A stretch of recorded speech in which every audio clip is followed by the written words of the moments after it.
Hello, Blue Jays fans. Welcome to episode 307 of the Jays from the Couch radio podcast. It's Blue Jays Talk for All, brought to you by JaysFromTheCouch.com.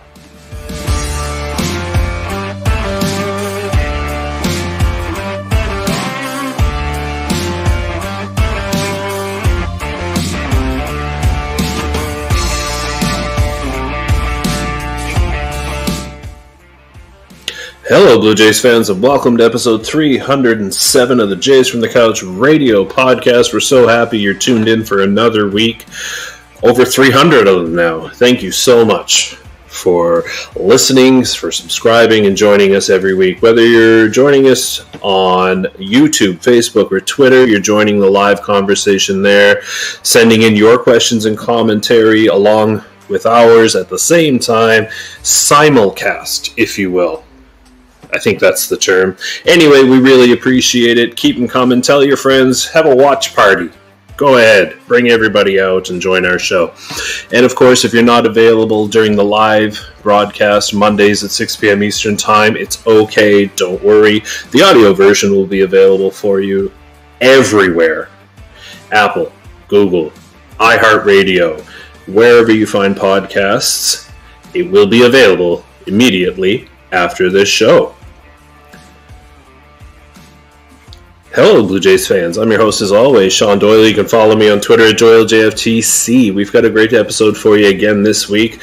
We're going to start off with our MLB Minute. We're going to talk about some automated balls and strikes. It's being tried.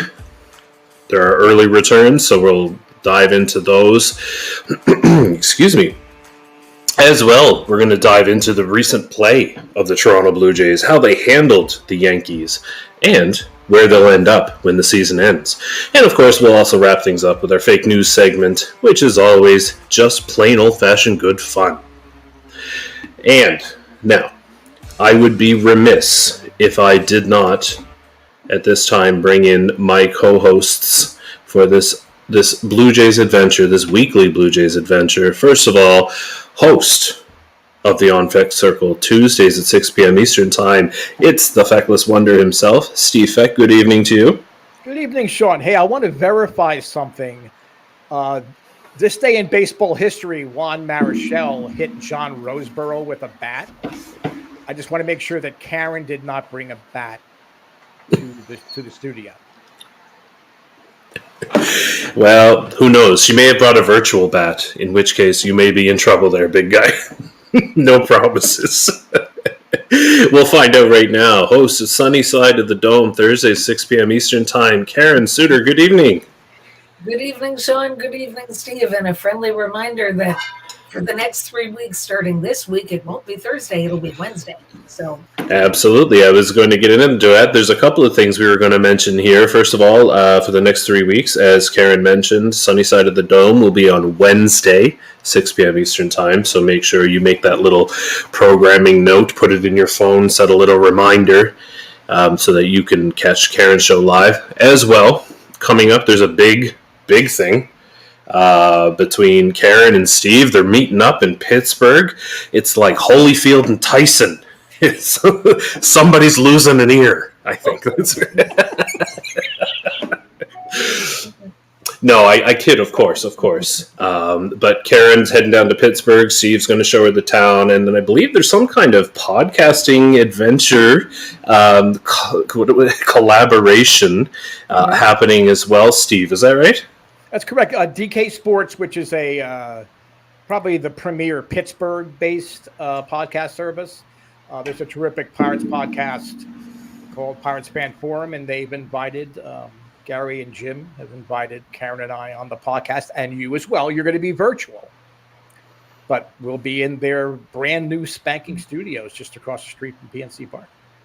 Amazing. And virtual is my best form. So that's it's going to be lit, as the kids say. So everybody, all of our listeners and viewers and all of that should be watching out for that as well. One more thing you should be watching out for.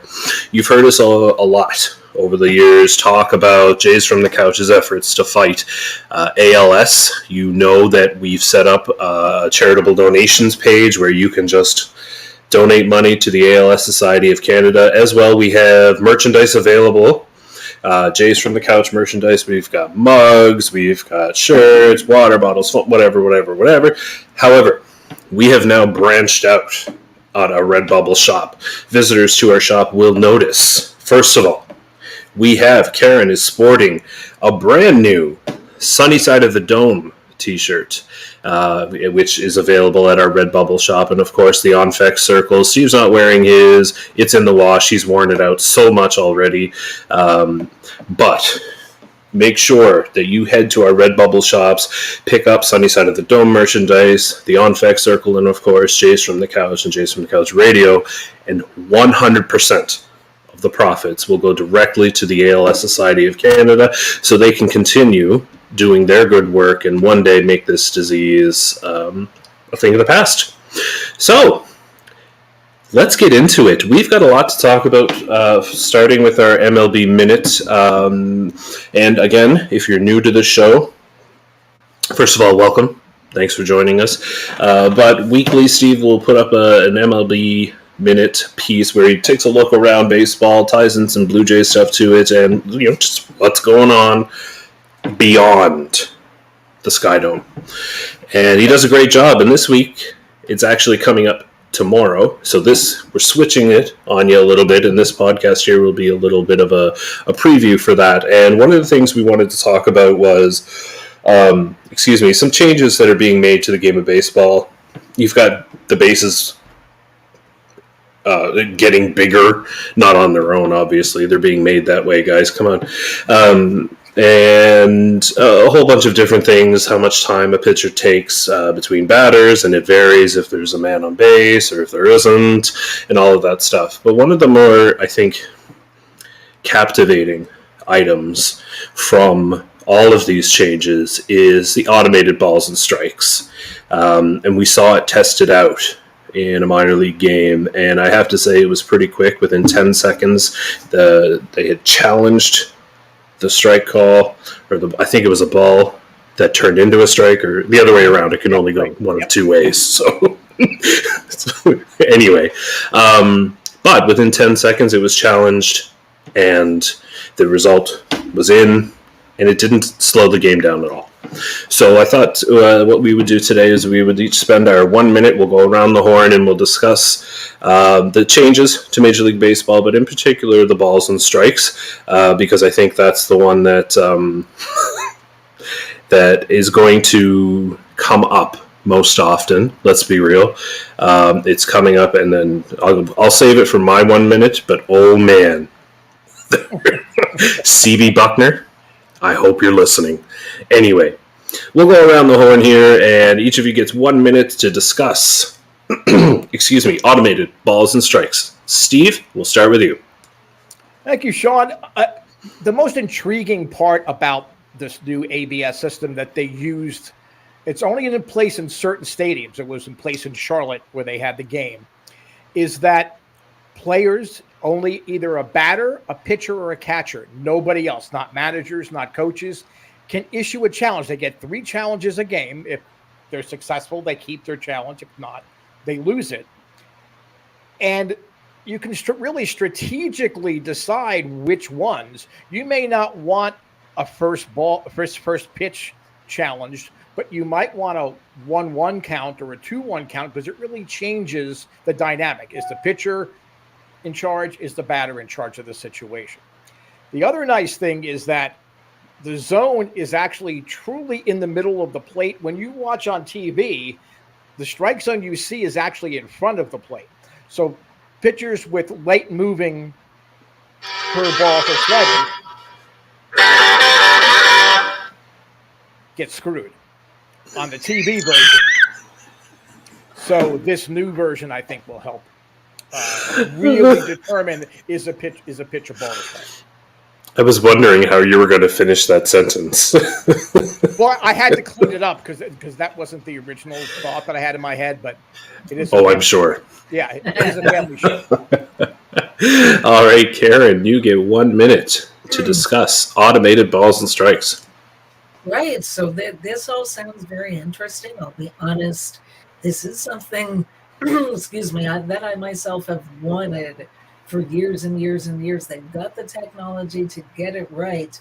Somebody other than me said not implementing automated balls and strikes is like walking into a dark room, there being a light switch and choosing not to turn it on. I want them to get it right. I don't want to see another game where Vic Carapazza gift wraps a win that should have gone to the Jays to the other team or anybody else like that. Now, the way this is being described, it sounds like it isn't going to be for every pitch, that you only get to challenge a few of them. And if I'm understanding it correctly, and if they don't change it, then I'm kind of disappointed by that. I'm not trying to take any umpires' jobs, but I want 100% of balls and strikes to be called correctly. Yeah. Oh, man. Okay, here we go. My 1 minute begins now. First of all, I think my biggest problem is I don't think that we actually need automated balls and strikes. What we need are umpires who understand and can keep a consistent strike zone. What is the strike zone? This is the strike zone. Anything outside of that is not. However, when you have people like Vic Carapazza or C.B. Buckner or Angel Hernandez, excuse me, they make it so frustrating and they make it necessary to explore a system like this, and which leads me to the actual system itself. I have a problem with where it's going to go, and this is directly from the horse's mouth. Not Charrington. I forget his name. It's gone. Theo Epstein. Thank you. Theo Epstein. I can't believe I forgot his name. Legitimately said this has the potential where we can design a strike zone that creates more offense. And I think that's the real issue for me. That's because I just see where it's going. And then, Karen, you brought up a good point, too, that, the how many do you get? I want every pitch call to be right. But then my concern is that we turn into watching a catcher point down to an umpire saying, did he go, for every check swing, right? And it to me, the human usage of a system that's supposed to be perfect is going to be really annoying, and I feel like that's where it's going to go. And it's not even, it may turn into not about getting pitches right or wrong. It may be about, let's use this strategically, and you're in the 9th inning and you're about to go 3-1 or not, right? 2-2. That's huge. That's a big difference. And anyway, the human element. That's more than a minute, Shaun. I know, and I just kept going, didn't I? But that's what happens when it is your show. Exactly. I apologize for going over my 1 minute. However, the human element, that's where we're going to go wrong. But that's where we always go wrong in everything. So anyway, let's talk about now. We've got our MLB Minute out of the way. Let's talk about the Toronto Blue Jays. And they were close to a sweep of the New York Yankees. They were close to being 6 games back after being 16 games back not that long ago. They're starting to turn things around. So, Karen, I'm going to start with you. Let's start with this past set of games, including the final game before the New York series. But overall, Karen, they're 5-5 in their last 10, 4-1 in their last 5. What are your initial thoughts of the last 10 versus the last 5 games? Yeah, I mean, I love this team, and heaven help us all that they have been so streaky this season. They have been so up and down. back and forth, hot and cold. Can I say that the best comparison that I can think of in recent memory is the 2016 team, at least looking at the regular season. I mean, they were a playoff team, and at times they were red hot. And when they were red hot, they could beat absolutely anybody. But then they would just go cold for no other apparent reason. And yeah, but I mean, I think not to knock Yusei Kikuchi. I I've been very impressed with what I'm hearing about him as a human. But as a pitcher, sorry to say it, but he couldn't stay in the rotation, not the way he's been pitching this year. And it just kind of feels like the decision to finally take him out of the rotation, that seems to have stabilized things. And starting pitching sets the tone.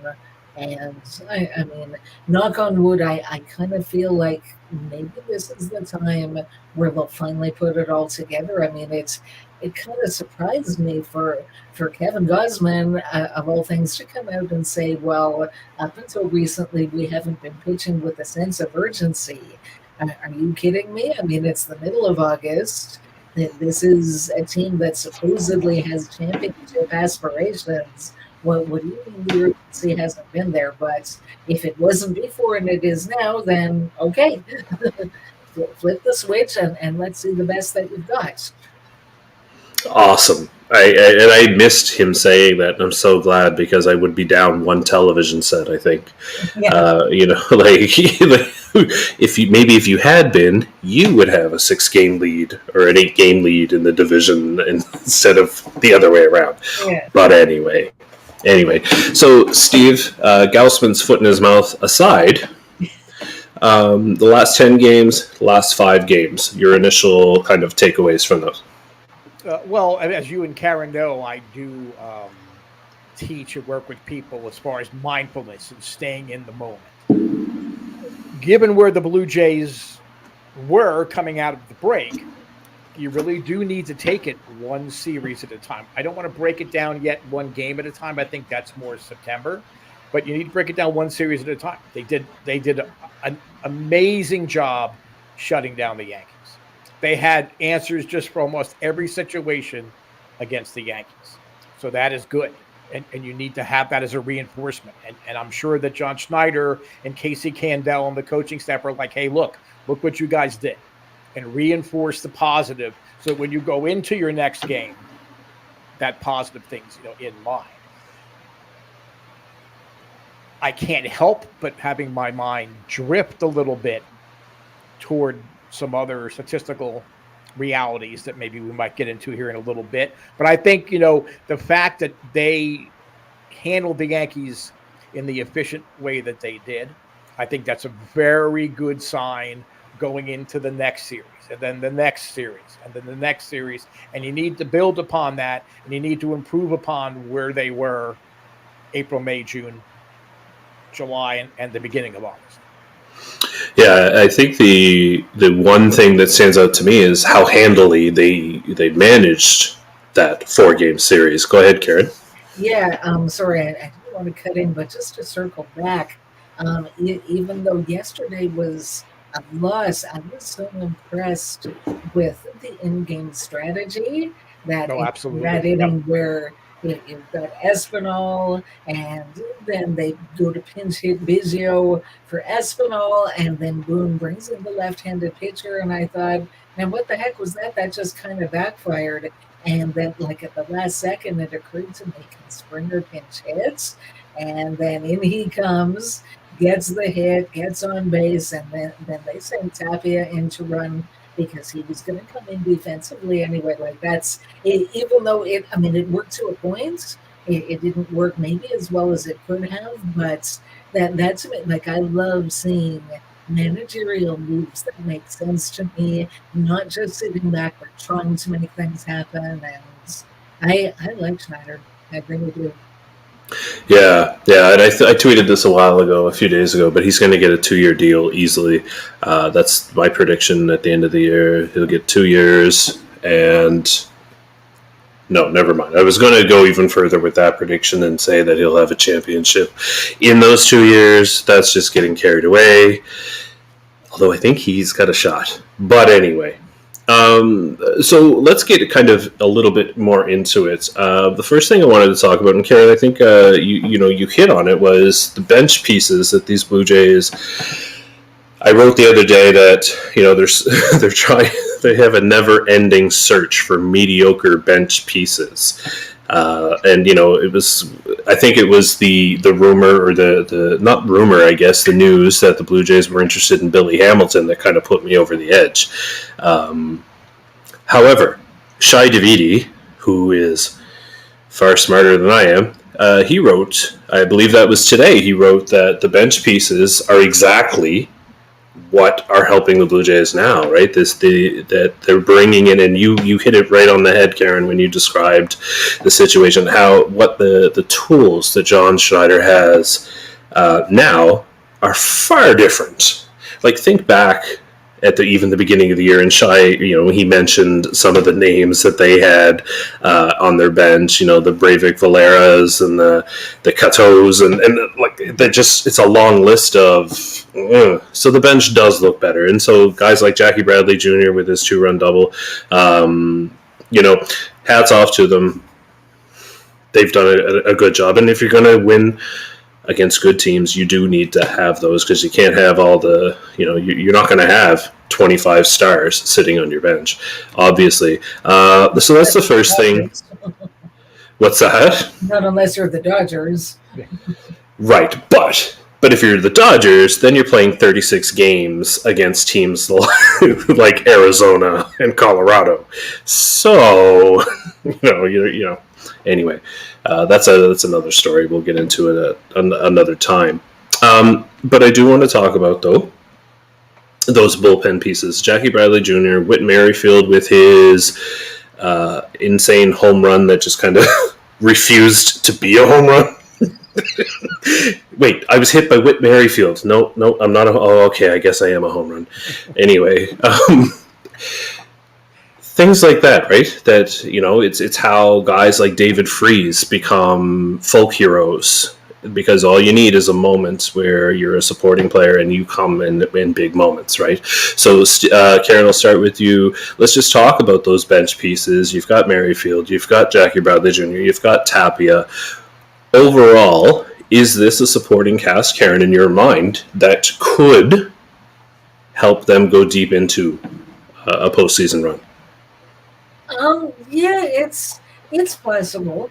I mean, like I said, when they picked up Bradley and ultimately DFA Bradley Zimmer, I didn't really understand the move, because they're both good defenders in the outfield, but Zimmer is faster. So if you're in a situation where you don't have the lead, you're either tied or trailing, and you need more runs, that Zimmer is probably the better pinch runner. But I mean, Bradley, looking at their numbers, Bradley has been a good MLB hitter. His numbers haven't been good in at least a couple of years. But I mean, in small sample size with the Jays, he's not doing badly. I mean, you're getting more from his bats than you were at Bradley Zimmer overall. So maybe maybe the Jays had the foresight to think, he's someone who maybe could come up in a key situation just like he did the other day and really contribute. And again, with Merrifield, his overall numbers, even his defense is a little shaky to me. I mean, he kind of single-handedly won that one game for the Jays with the base running, and we'll see if he has more tricks like that up his sleeve. But I mean, honestly, I commend the Jays. They made 4 trades on deadline day, and they're not sitting back and doing nothing, because there's only certain things that you can do, but they're still out there doing what they can within the allowable parameters. They picked up Jackie Bradley Jr., and yeah, I mean, they're still looking around. So yeah, it's as you say, compared to Bradley Zimmer, Zach Collins, Tyler Henneman, they're doing what they can. Yeah, and the other thing that too, I think that maybe I didn't give enough credit to previously is the fact that a Jackie Bradley Jr. can come into a big game and not be overwhelmed. A Whit Merrifield can be on third base and say, hey, I know what this guy's going to do. Gary Sanchez is an idiot. He's going to block the plate. And so, things like that, whereas a Zach Collins or a, insert name here, I don't know that you get that. And Steve, I think that's it. I don't want to speak for you or put words in your mouth, but I know that you are a fan of those kind of bench pieces, right? Yeah, I think you have to have those kind of cerebral players. I think that's where I think Cavan Biggio, in the big picture, it's going to make him more valuable if he turns into a bench kind of a player. But you need players like Jackie Bradley Jr. and like Karen alluded to. He seems to be able to come through in big situations. Okay, all of you analytics people, cover your ears. He's clutch. He's a clutch player. He hits 210, 220, but it seems his home runs or the bases he steals or whatever it is come at critical moments. Whit Merrifield's been there before. Jackie Bradley Jr.'s been there before. And I'm going to add another name to this bench discussion, and it's George Springer. Because having Jackie Bradley Jr. on this roster, you can depend on running him out there to start. You can nurse George along with his elbow or knee or whatever it is that's bothering him at any given time. And you have the most dangerous clutch bat on your bench on the days you don't start George Springer. So by bringing in a Jackie Bradley Jr. and trading for a Merrifield, it gives John Schneider options that, in fairness, Charlie Montoyo did not have. Not that Charlie would have done anything with them, but he didn't have them. So you really can't punish him for that. This really does change the way that the Blue Jays can attack a game, starting from the seventh inning on. Because there's innings 1 through 6, then there's innings 7 through 9. There's 2 ball games within the same game unless there's a blowout. So I think that's really where these changes are going to have the greatest impact down the stretch. Right. And listening to you talk, Karen, I'm going to throw him a little curveball here, and you're going to love it, Karen. So get ready. Steve, I know I'm putting you on the spot, but given that the what you've just said, and we talked about how the bench has been improved and what that can do, does Ross Atkins not deserve more credit than he has been given for the trade deadline he just had? And I'll tell you why, because I dumped on his trade deadline. I was like, what are you doing? This is the opposite kind of trade deadline that I was hoping to see. So I guess, Steve, I'll throw that to you. Just throw it up there and you do with it what you will. But does he not deserve some kind of credit for how the roster has evolved? Roster? The roster. You have to congratulate anyone when they perform well. Okay? My issue is that he shouldn't have been in the position he was in at the deadline because he should have moved sooner. Okay. And perhaps he should have spent money in different places each of the last 2 off seasons than he did. So he's putting himself in the situation.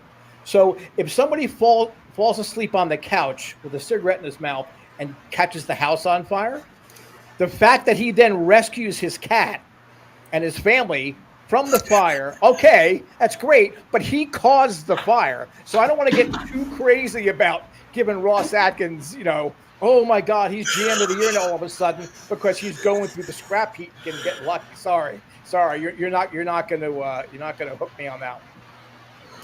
Fair enough. He has not saved a cat from a burning building yet. So, no, but I get your point. I do. And if he had done all of this ahead of time, again, maybe if he had GM'd with some urgency and Gaussman pitched with some urgency, then, right, maybe things would be different. But they're not. I want to defend Kevin Gaussman with that statement. It came out really bad. Okay. I think really what he meant, what he was trying to say is that the Blue Jays starters haven't been aggressive enough in the zone and from inning to inning. They haven't been consistent. I think that's really the point he was trying to make. Unfortunately, I don't know. I guess English was not his strong suit in high school or college. So maybe that's why it came out that way. But I really think that's what he was trying to say. I don't think he was trying to say, oh, we really haven't been trying that hard.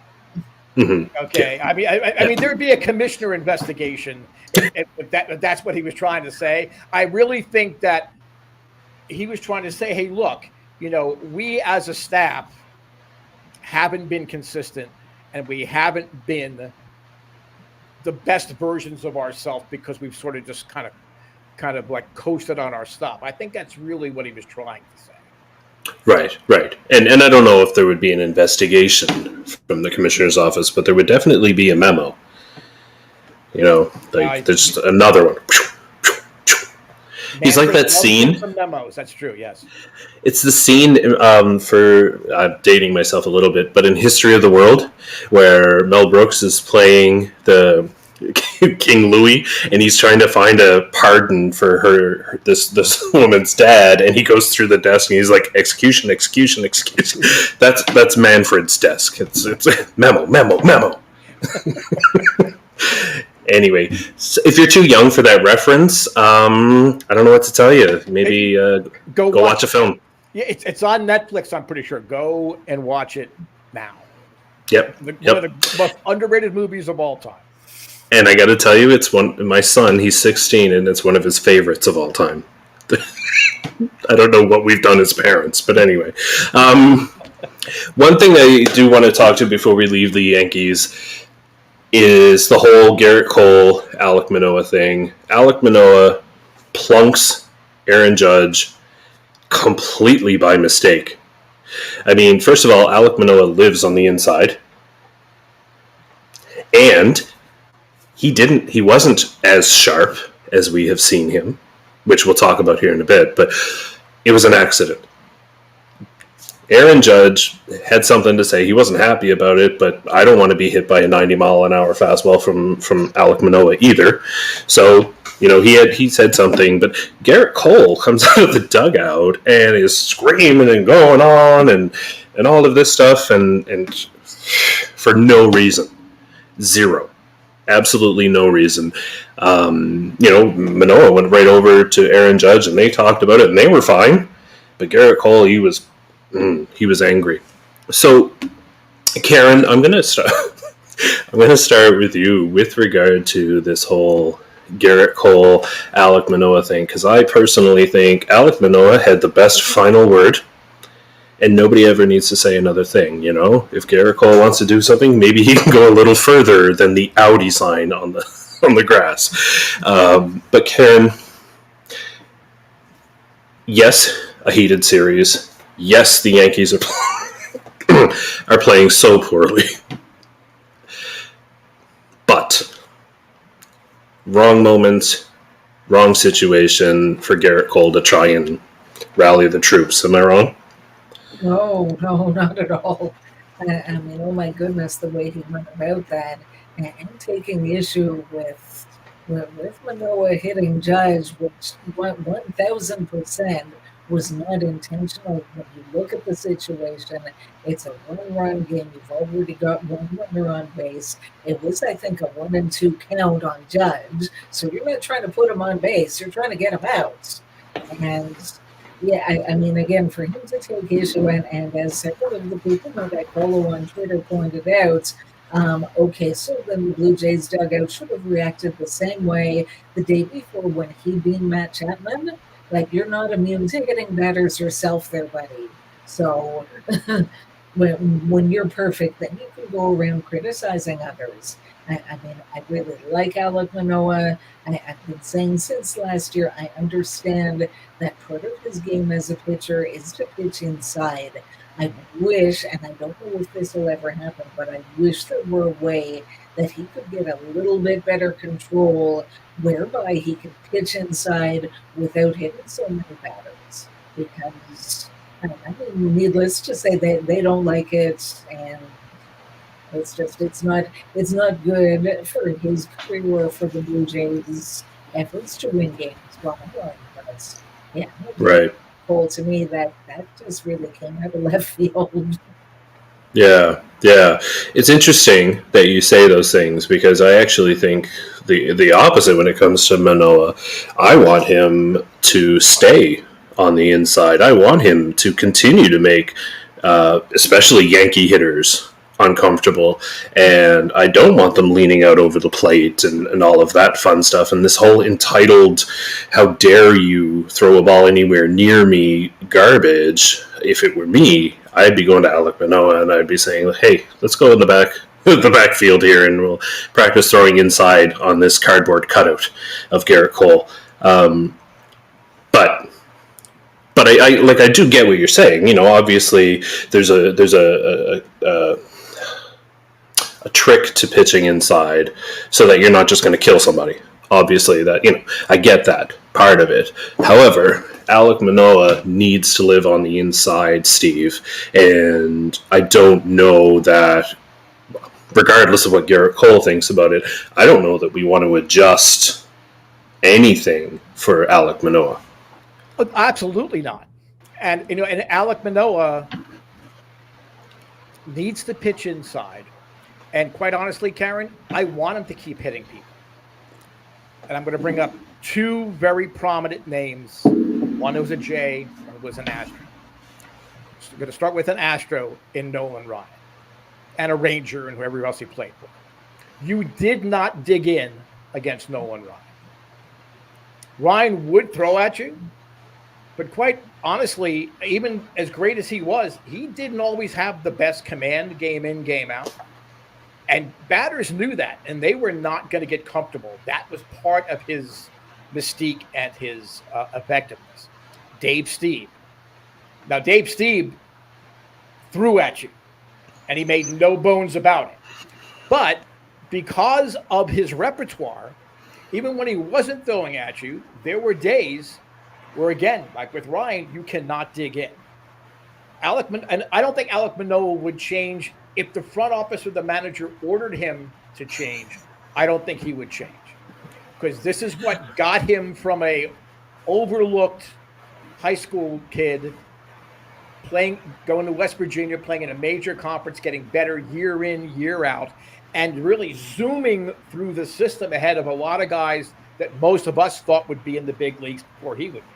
And there's no bigger Alek Manoah fan than I am, but I didn't think he would get here as quick as he did, because of some of the command issues and everything. So, no, I mean, Garrett Cole, you're in Yankee Stadium.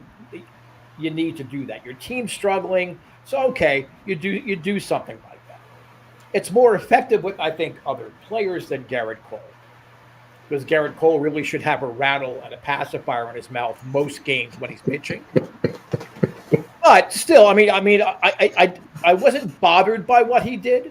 But if people think that if anybody, any player, any team, any fan thinks Manoah is going to get rattled by that, they haven't been watching Blue Jays baseball for the last 2 years. Mm-hmm, mm-hmm. And that right there, never mind the results or the statistics that you will find on his Fangraphs page, but that right there is something that the Blue Jays have been missing, and that is why I have fallen in love with Alek Manoah. Just the presence and the confidence and the determination. That's something that you cannot teach. That's something that you cannot pay $36 million a season for, Garrett Cole. It's just... Anyway. But, since we're talking about Alek Manoah, Karen, I know you were watching the game, and I didn't realize it until they had the graphic up on the game just how, I don't want to say bad it has been, but Alek Manoah is getting tired. His ERA is going up every single month. And here we are heading into a playoff stretch. He's going to be one of the biggest pieces in their playoff run. So he's not going to get any rest anytime soon. So, Karen, my question to you is, how concerned are you about the innings total for Alek Manoah and what effect that could have on him over the next 6 weeks or so? Yeah, somewhat, moderately. He seems like a workhorse. I mean, he talks about in the off season the way he maintains his physical condition and all that. I think I think he's very good. I don't think over the course of his career that innings is going to be a huge issue overall. But yeah, I mean, but for now, I mean, he's already exceeded the innings limit total that he's pitched in any single season. And we're only on August the 22nd, and with 40 some odd games left, like he's got another 8 starts in the regular season, and then let's hope they make the postseason and he'll have a few starts there. So I mean, but whatever it is, whether he should consider changing his routine, like cut out throwing in between starts or whatever it is, I don't have the answer as to they should do this, and this, but maybe back off the workload just a little bit. Or there are times, and it's not just with him. I think it seems to be showing a bit in his results, that his results were just out of this world early in the season. And like you said, I mean, each month the ERA's gone up a little bit, and yeah, the last few starts as a group together, he hasn't been at his best per se. But I mean, we sit there and watch games, and it's like, they just took out so-and-so after 86 pitches. What are they doing? Maybe this late in the season, they're trying to manage everybody's workload and keep everybody as fresh as possible, hoping that in 2 months from now, they're still going to be playing, and they want these guys to be as good as they can be. So, much. Yeah. And Steve, you arguably have followed Alek Manoah longer and more closely than anybody that I'm aware of. So how concerned are you with, I guess, kind of the workload itself being the highest he's ever had, but also the results are starting to, I don't want to say be worse, but they're starting to not be as crisp as they were at the beginning. Right. Well, I mean, people say, well, he hasn't thrown as many innings, and that's technically true, but when you think about a college pitcher, he's pitching his college season, and quite often he's pitching in the summer league as well, or he's pitching in some other kind of wooden bat league somewhere. So really, you have to add those two together, and you get a more realistic view of how many innings a guy really may have thrown, and that's the case with a lot of college pitchers. The thing with Manoah we need to look at is who pitched in front of him through most of the season in the rotation. Barrios, Ryu when he was healthy, Ross Stripling. Stripling, relatively limited innings guy. I don't quite understand why, but that's how it's been. Ryu was horrible. Barrios has been inconsistent. Many of his starts, especially early in the year, he had to go deep into the game. You couldn't take him out after 5 or try to do the innings because you needed Alek Manoah to deliver what he had been delivering. So really, I mean, hats off to him. I mean, he would have it no other way. But really, he's had to pitch that many innings in an ideal, perfect world, and a Ross Atkins computer-generated game world with all the reports coming out. He wouldn't have pitched this many innings so far. But bottom line is he's had to do it, and he's stepped up. Now, do you pay the price to a certain extent? Yes. But again, I think because the Blue Jays have the type of offense they have, if everything's firing on all cylinders, if he's not the sub-2 ERA Alek Manoah in September and October, it's okay. If he's the Alek Manoah that he is now, with this offense, he's going to be able to win playoff games. So I don't really worry about it at all. And I really think that Blue Jay fans should be appreciative of the fact that he has start after start after start delivered the innings and taken it upon his shoulders because the guys in front of him did not. Yeah, there's an interesting stat. I think they said that he's gone 5 innings in every single start he's made, which, I mean, in this day and age, Major League Baseball, that's pretty significant. So, I mean, hats off to him. And whether... What's that? With Ryu, you just wanted one. You wanted one a month. You wanted one 5-inning start from Ryu every month. That's all you wanted. And you're okay, great, thanks. That's great. I mean, I'm not trying to dump on him, but I mean, but yeah. People take for granted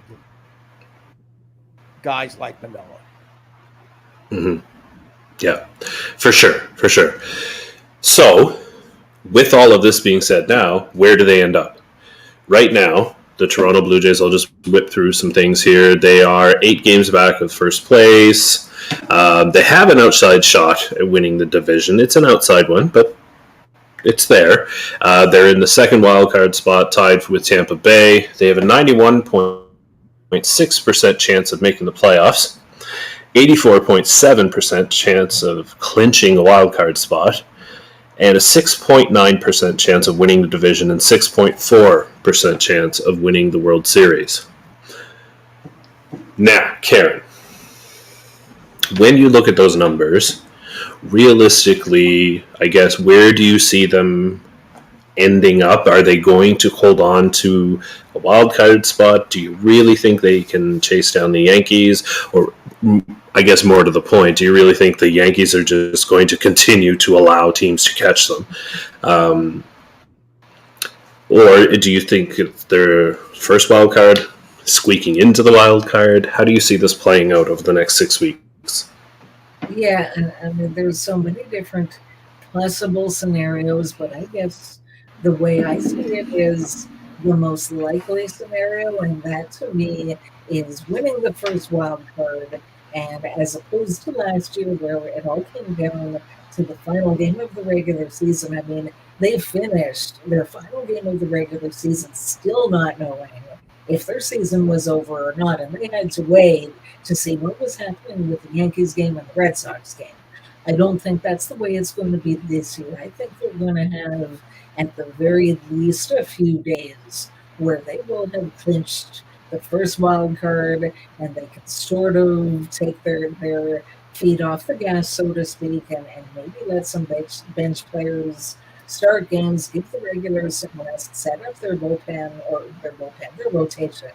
for the playoffs, and that's how I see it playing out. I mean, I remember a couple months ago talking to a friend of mine about the Jays, and she was talking about the Yankees, and I said, the Yankees are not going to stay this hot forever. It's not possible. I don't think it's ever happened over the course of 162 games for a team to be that good from start to finish. They're going to come back down to earth. I had no idea how badly they would come back to earth. I mean, it's just been like talk about two extremes. A team that for the first couple of months looked like they might challenge for one of the best in history to get to the point where they can't even win a game most days. It's wild, and I'm wondering if their slide could continue, and even if it isn't as bad as it's been for the past few weeks or whatever it is, that they might not get back to anything close to what they were early in the season. That they're from now through the rest of the season, I could see them maybe being a 500 team. And if the Jays can get hot and finally stay hot and stop being so darn streaky themselves, they've got an outside shot of winning the division. I'd love to see it. And I was excited to hear that they were going to face Scherzer and DeGrom over the next 2 games, only to hear that DeGrom has been pushed back. Like, but yes, I guess we need our old friend Taijuan Walker to do us a big favor. But yeah, it'll be very interesting to see. I think all kinds of scenarios are possible, and that's what makes having all these playoff spots so good for baseball, because it's exciting for the players and for the fans, and when all kinds of things could happen. And most realistically, I see them as the first wild card with a few games to spare. Yeah, I would say, Steve, that the current playoff picture with all of those teams pretty close. It's Rob Manfred's wet dream playing out here, right? Like, it's, they're all like right there, So, Steve, how do you see this playing out for the Toronto Blue Jays over the next 6 weeks? Yeah. Well, you young pups don't remember 1984, or if you do, the memories are very, very vague. I mean, I was 6 times. I was 6 times that. They really, I think they were within 2 games of the Tigers from like the middle of May until the end of the season. But the Tigers got off to that ridiculous, whatever it was, 34-4 start or whatever it was. They just couldn't run it down. And I think that's what happened here with the Yankees. They just got so far out ahead. It might get interesting. What I look at, and Karen talks about having to win the first wild card, and that is super important. But I have the records, the Blue Jays against the 8 probable playoff teams that are out there. They're 3-6 against Baltimore. They're 2-5 against Cleveland. They're 3-4 against Minnesota, 7-9 against the Yankees, 2-5 against Seattle, 4-6 against Tampa Bay, with more games to come. Now they did win the series against the Astros and against the White Sox, so there's a positive aspect to that. But for me, I still worry about. I'm trying to look at. Yes, you got to be mindful one series at a time, but you got to look at the playoffs. One round and done is just not acceptable, not with a team this talented. So when I look at those records, that concerns me a little bit about everything having to go right, them absolutely having to get, that home series as the first, wild card, and avoid having to play some of these teams that they've struggled against. So that's really where I'm coming from with that. The Blue Jays are a playoff team. They're going to make something really horrible. I can't even imagine, seriously. I mean, even if they back into it as the last wild card, the Blue Jays are going to make the playoffs. They're not going to not make the playoffs. But, for me, with this team, it's more than just making the playoffs. It's advancing at least to the ALCS with this roster. So that's why I threw those numbers out there, just to give a little bit of perspective about what's going to happen come October. No matter how well things go in the rest of August and September, that's what fans need to take a look at and say, well, before I get too excited and start buying my plane tickets, I got to look at this. Am I going to get to the World Series based on how we performed against most of the teams that we're competing against? Mm-hmm. Mm-hmm. Go ahead, Karen. I mean, Steve, you make some valid points, as you generally do, whether I agree with them or not. But no, I mean, records against contending teams and contending teams that they have a good chance to match up against, that's a valid concern. But something just occurred to me, and I wonder if I might even have the chance to sit down and look at this sometime. But so look at the records against those 8 teams. I'd be very interested to break it down into 2 categories. Category 1, games started by Ryu, Kikuchi, Casey Lawrence, Thomas Hatch. I'm being very serious. how many of those games were started by those guys, and what was their record in those versus games started by the current rotation, Manoah, Barrios, Guzman, Stripling, and now that they've acquired Mitch White. I mean, he's done better than I expected. So when those guys are healthy and starting games for them, I'm a lot less concerned, regardless of who their opponent is, than, oh boy, it's Kikuchi again. So, well, funny you say that. Those answers will be coming to you on a jaysfromthecouch.com article very soon. There you go. I've already started it. Don't be too happy. But I have to go a little bit deeper. But yeah, it's not as rosy as you would hope. Well, nothing ever is. Except, you know what is? Fake Blue Jays news. Which it's now time for. Oh, look at that segue, Karen. Did you like that one? That was a good segue right there. Not one of my better ones. All right. Okay. I'll work on it. Anyway, Jays from the Couch proudly presents Fake Blue Jays news. Steve, over to you. Thank you, Shaun. And thanks to a Jays from the Couch investigation, several rather unsettling news items have surfaced that shed light on why the Blue Jays were so quiet leading up to the Major League Baseball trading deadline. An apparent dialing error resulted in the Blue Jays being frozen out of the opportunity to acquire Luis Castillo.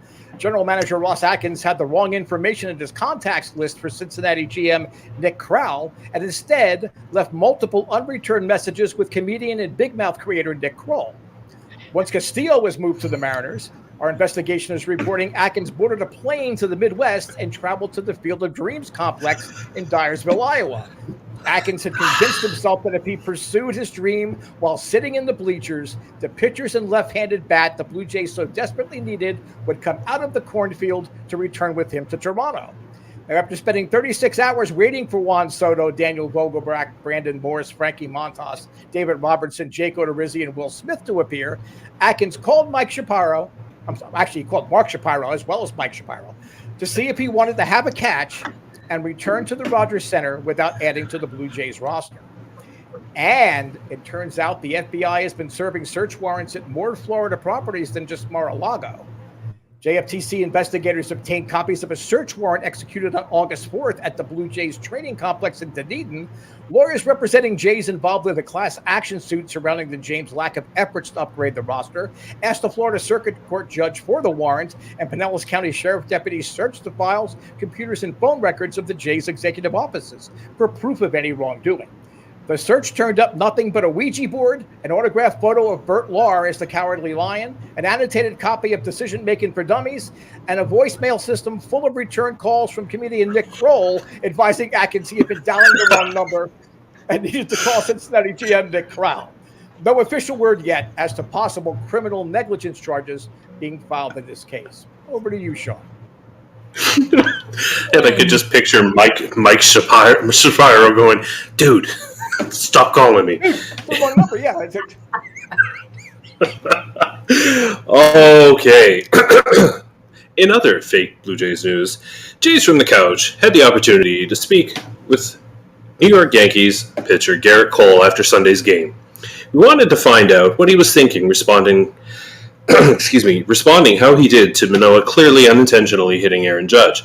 Cole had this to say, "Look, I make $36 million a season, and we're fighting to maintain our lead in the American League East. My job is to help the Yankees win a championship. I was doing that job on Saturday, blanking the Blue Jays, but then within 20 minutes they'd turn things around and would go on to win the game I started. Because I didn't do my job Saturday, I had to earn my paycheck somehow. So I put on a show to let my teammates know I'm earning my money. I just wish the situation that caused me to step onto the field and yell nonsense had actually warranted my actions. Now I just look overpaid and stupid." I mean, he's not wrong. It's good to self-reflect. Good for you, Garrett Cole.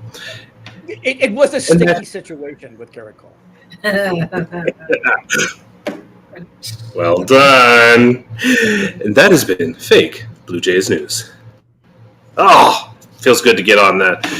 Again, we've had a couple of weeks without it. We keep running out of time for some reason, so I'm glad we made time. But now, of course, we are out of time. So at the end of every episode, we take the time to thank our listeners, our viewers on YouTube, Facebook, Twitter. And just before we went on air, I learned that I can now stream this show on LinkedIn, which will be good for 1998's broadcast of the Jays from the Couch podcast. But anyway, so yes, thank you to everybody for tuning in every week. We really do appreciate it. It means a lot to us. That's why we keep doing this, so thank you so much. And of course, I want to thank Karen and Steve for their continued support and tolerance of my tomfoolery. So thank you so much to both of you. Before we let everybody go, we should let them know that they should be following our Twitter accounts, Jays from the Couch, mine, Doyle, JFtC, Karen Suter 1, and the Feckless Wonder, all on Twitter, because the show that we are doing with the DK Sports from Pittsburgh is going to be insane. It's going to be quite a collaboration, so make sure you're staying tuned for that, so you can tune in for that. Words are hard sometimes. Karen, let everybody know how they can follow you and all that fun stuff. So yes, just like you said, I'm on Twitter at Karen Suter 1. So just like it's spelled there, and I do spend a lot of time on Twitter, maybe too much. So love to chat, baseball, other reasonable topics. Mutual respect is important. And let's keep an eye on these Blue Jays. I think it's going to be a fun month and a half. Lots going on. Absolutely. And the On Vec Circle, Tuesday, 6 p.m. Eastern Time. Steve, how can everybody follow you? What do you have cooking? And tell us about your little birthday plan there.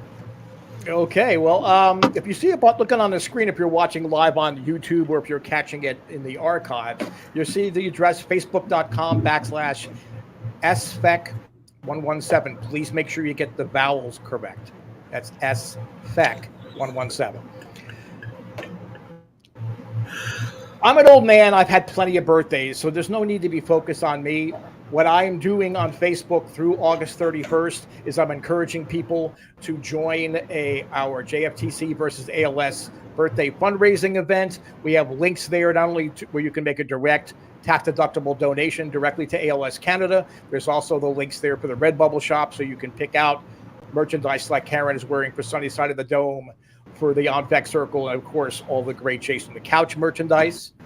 The On Vec Circle tomorrow night, as the Shadow GM, I've been talking about for the last 6 weeks how, I'm the voice of the fans. We're going to have a Blue Jays fan join us on here. He's one of our Jays from the Couch Fantasy League team GMs, and Will Shelley. He wants to talk about the international draft and how it might negatively impact the fact that we don't have one, how it potentially could impact the Blue Jays and other teams. There's also going to be a Blue Jays bedtime story about the best Blue Jays birthday present I've ever received, and we're going to want you to chip in and give us your best Blue Jays birthday presents as well. It's going to be awesome. And make sure we'll also, at Jays from the Couch, we'll share the links that Steve's talking about too, so that you can help celebrate his birthday.